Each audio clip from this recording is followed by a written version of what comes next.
All right, well, greetings and salutations, everybody out there in YouTube land. I'm your host once again, Dan Thornton, and joining us today for the post-game victory celebration is the Sarge, Tony Libretto himself. Sarge, let's talk about the game. Lions, not their best offensive day, but what do you take out of a win like this for Detroit? I'll tell you, the offense was pretty slow, especially in the first half. I know we got that amazing touchdown by St. Brown. Craig Reynolds came in and did a great job. Montgomery going down hurt. You could tell that they probably had a lot of their game plan was centered around him.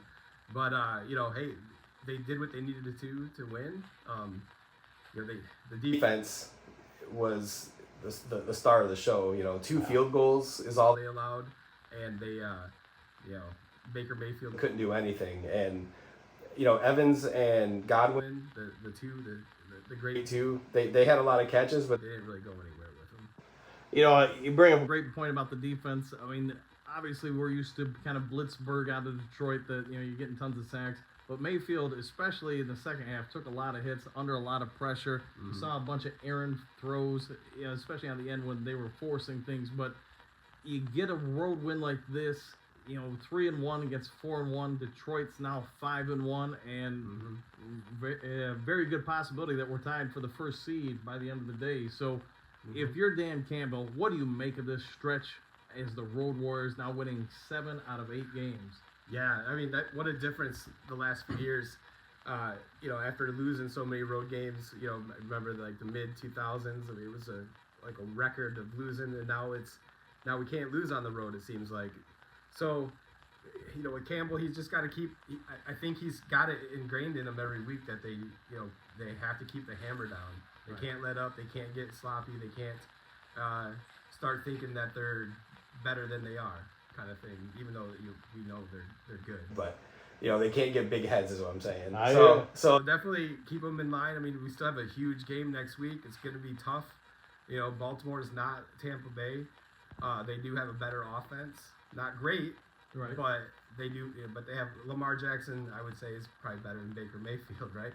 Their defense is another tough one, just like today's defense. Let's talk about some of the younger players real quick. And for the sake of this video, yes, I'm going to refer to Jameson Williams as a rookie. But let's start right there. Jameson Williams, I get he has the one, not easy catch that was a drop. He had some good blocks, and then obviously he had another on his career, another 40-plus yard touchdown catch. Mm-hmm. When you look at this kid, what do you think of him at this point?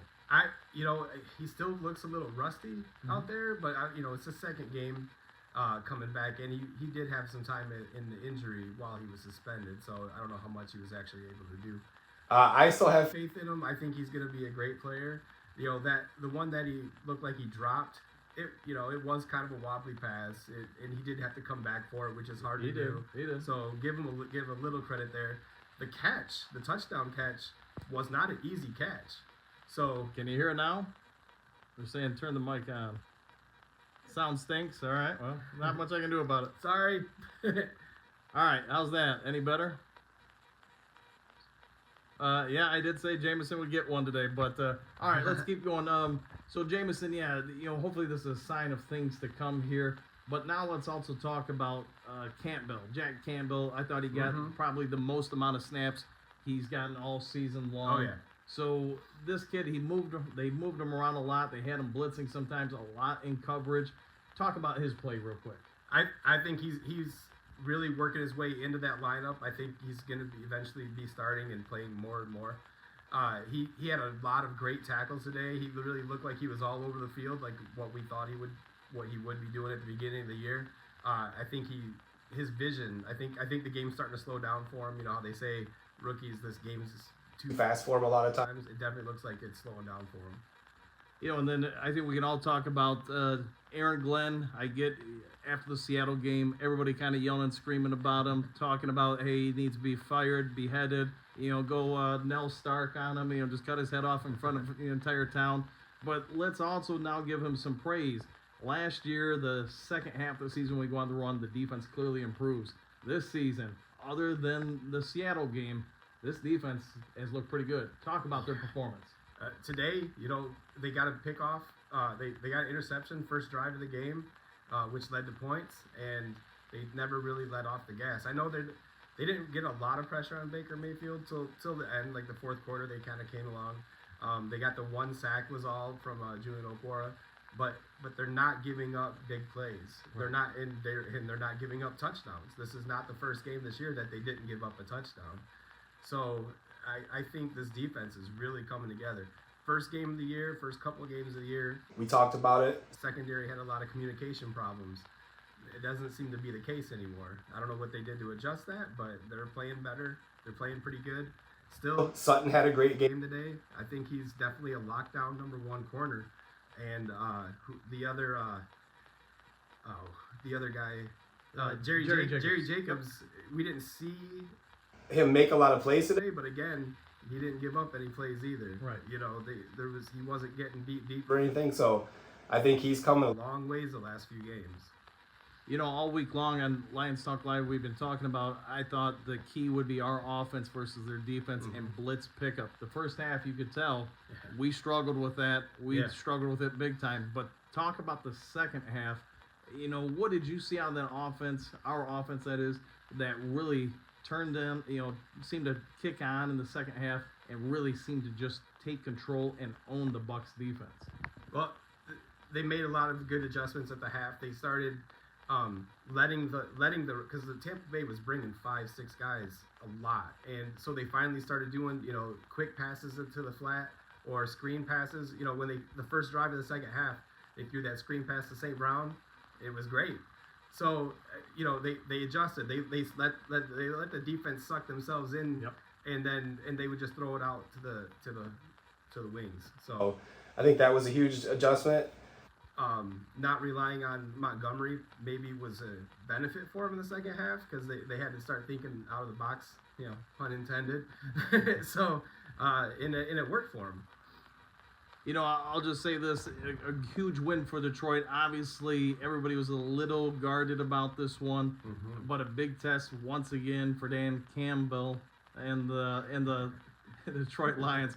Guys, I get it. You're putting it in the comment section. I get it. It's just how I say it. I will continue to work on it. But MCDC and the staff, they did seem to have some things ready. You know, Goff, you know, that's probably one factor we need to talk about is Goff, St. Brown, the offense overall. You know, on the road, I get this guy has the reputation, apparently, of not performing well. But talk about Goff's performance today. I think he's got ice in his veins. Every time pressure came to him, he was pinpoint.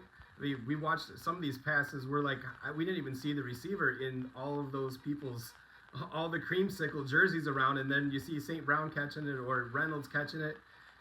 You know, he doesn't fold under pressure. I think he's one of the best quarterbacks in the league when it comes to dealing with pressure. And, you know, he what did he get, 350-something yards passing today? And you didn't even know that during the course of the game. Like, there wasn't, you know, all these huge chunk plays other than the Williams touchdown that he's like, he wasn't slinging it downfield, and he only completed about 25 passes for 350 yards. So that's a good game. Yeah, you can clearly see Goff he's no longer the guy that was jettisoned from the Rams for whatever reason, that maybe back then, you know, as a 22, 23-year-old kid, whatever he was, that maybe folded a little bit under the situation or the pressure. He's now 28, 29, and man, he looks, the pressure's on. He seems incredibly confident. Yeah. Sort of like the last game of the year a season ago in Green Bay when they had the big fourth down. They said, we're putting it in Goff's hands to win it.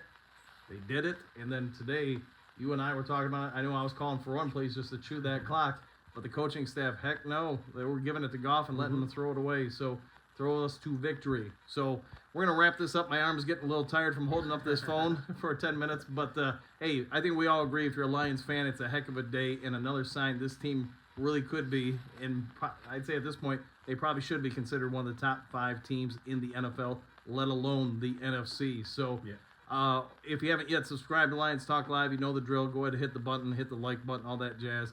Otherwise, we'll see you tomorrow morning, bright and early, 7 a.m. for the next Lions Talk Live. Go celebrate, everybody.